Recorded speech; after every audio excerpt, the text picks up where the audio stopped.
This weekend, we celebrated the 75th anniversary of victory in Europe, where the sounds of war fell silent on our continent. The street parties and celebrations may have been cancelled, but still we have remembered, yes, the loss and the tragedy, but also the beautiful victory of silence, as weapons were laid down and peace restored. In these days, the world has become quieter, with fewer cars on the roads, factories limiting production and aeroplanes grounded. Our ears have become more attuned to the sound of birdsong, the sound of the breeze, the sound of silence. We have been forced into stillness, into simplicity, into silence. And what a blessing that is in many ways. Perhaps for many years you have longed to slow down, to get out of the rat race, to not be constantly watching the clock. And now it is here. Will we receive that gift or long to return to the noise? The thing about silence is that there are no distractions, nothing to drown out the thoughts of our own minds. And that can be a scary journey to walk, but also a liberating one. For when we are forced to slow down, our hearts and our minds are more open to the voice of God. There's a story in the Old Testament in 1 Kings chapter 19, where the prophet Elijah meets God at Horeb. Verses 11 to 13 read this. He said, "Go out and stand on the mountain before the Lord, for the Lord is about to pass by." Now there was a great wind, so strong that it was splitting mountains and breaking rocks in pieces before the Lord. But the Lord was not in the wind. And after the wind there was an earthquake. But the Lord was not in the earthquake. And after the earthquake of fire, but the Lord was not in the fire. And after the fire, a sound of sheer silence. When Elijah heard it, he wrapped his face in his mantle and went out and stood at the entrance of the cave. It wasn't the noise and the drama which drew Elijah into God's presence, but the sound of sheer silence. Where do you hear the voice of God?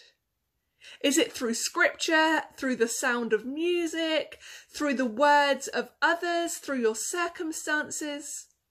Or perhaps I would imagine a combination of all of these. I find I connect with God through being in the beauty of creation.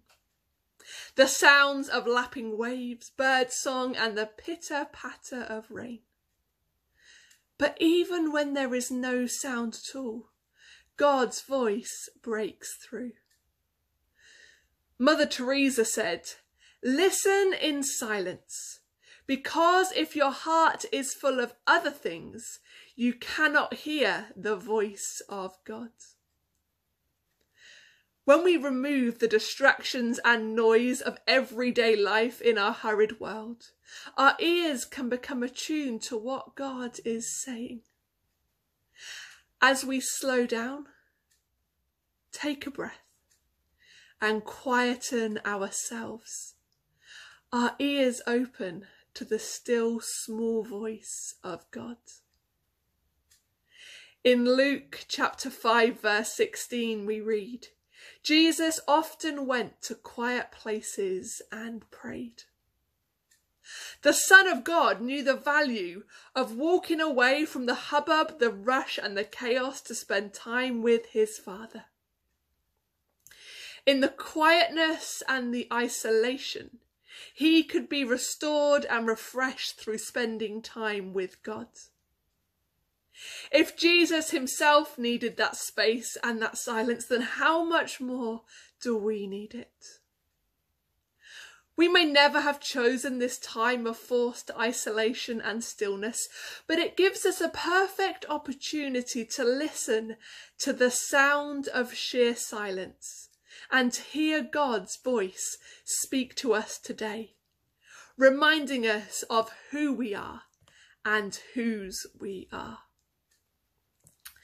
This week I have started rewatching all 9 series of Call the Midwife and writing down the poignant quotes that are so often featured in each episode. One such quote says this: "The world is full of love that goes unspoken. It doesn't mean that it's felt less deeply or that separation leaves a cleaner wound. Its beauty and its pain are in its silence." The ways in which we express love in these days have had to change. Physical contact, time spent in each other's company, and acts of service are all limited. But still, love for family and friends is as great as ever. We recognise today that its beauty and its pain are in its silence. In the silence of today, which may cause us pain, may we recognise its beauty as we have the opportunity to be still and know that He is God. Of course, there is joy in the noise too.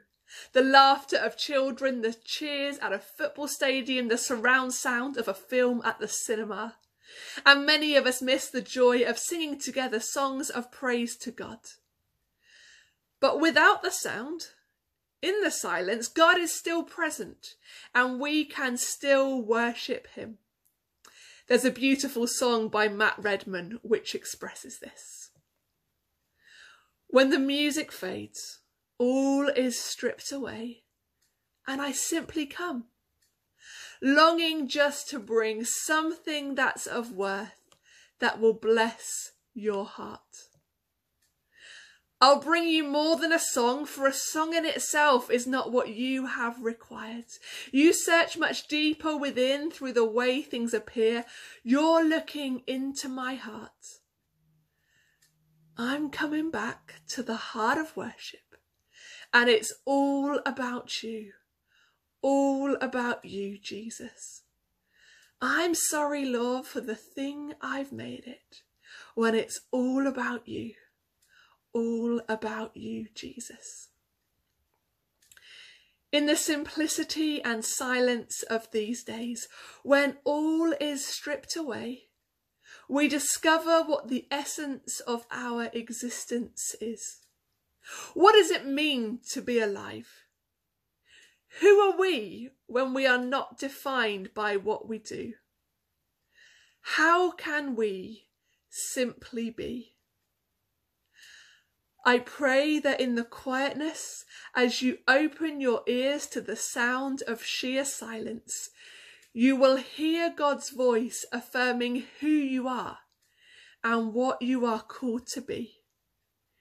And in response to that, may you bow down and worship Him. God bless you.